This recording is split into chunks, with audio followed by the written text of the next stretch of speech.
If you'll follow me, Ms. Rossi. The concierge sketched a brief bow before leading my client, Sabella Rossi, under the arched hallways and across the tile floors to the reserved conference room. I tagged along, unsurprised by his deference.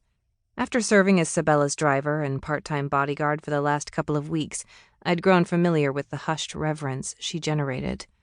It went hand in hand with her being the Giordano matriarch and current head of the oldest Arcane family.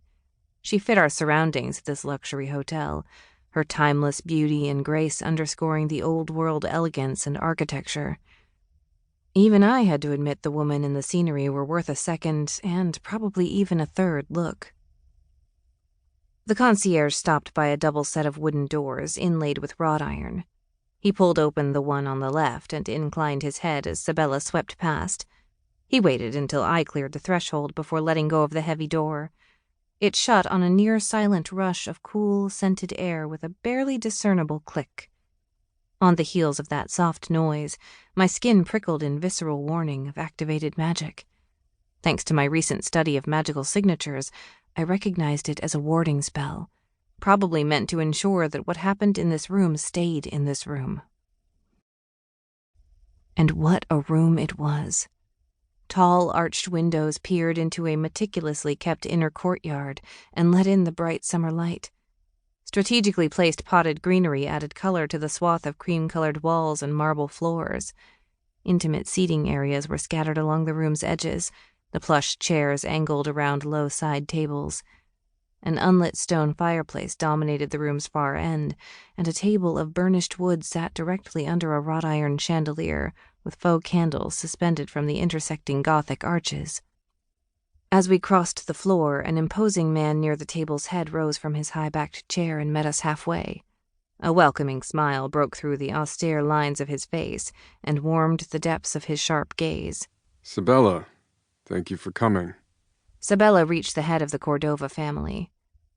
I could hardly refuse such an interesting request, Emilio. She exchanged cheek brushes with him.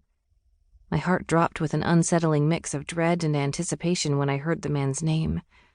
Please, please don't be here.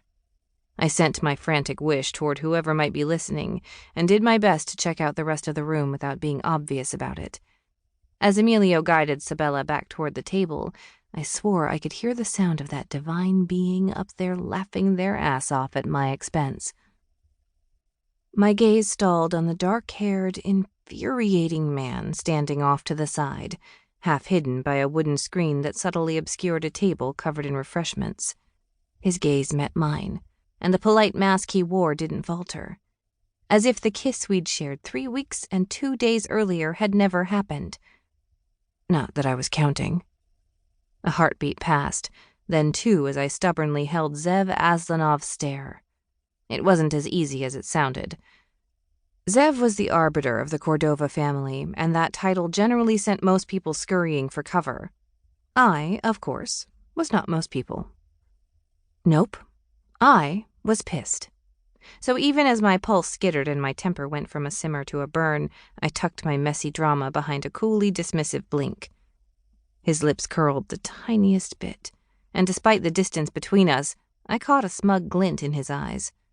With undeniable audacity, he silently acknowledged me by raising his coffee cup in a mocking salute, while the man and woman next to him watched. Arrogant, sexy jackass. Fine. If he wants to play, let's play.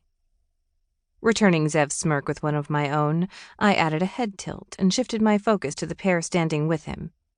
The light-haired man to Zev's left appeared to be in his early 30s, and based on his grin, he was highly amused by our exchange. In contrast, the icy, sophisticated brunette to Zev's right wore a slightly puzzled, if irritated, frown. Sabella's soft laugh drifted through the room and reminded me of why I was there. And it wasn't to entertain Zev. Mind on the job, Rory. The reminder didn't ease the sting of my wounded feminine pride, but it set my mind back to the task at hand. Deliberately, I turned my attention to Sabella. She and Emilio were chatting in low voices as they moved toward the table. I followed in their wake, keeping a careful distance to give them privacy.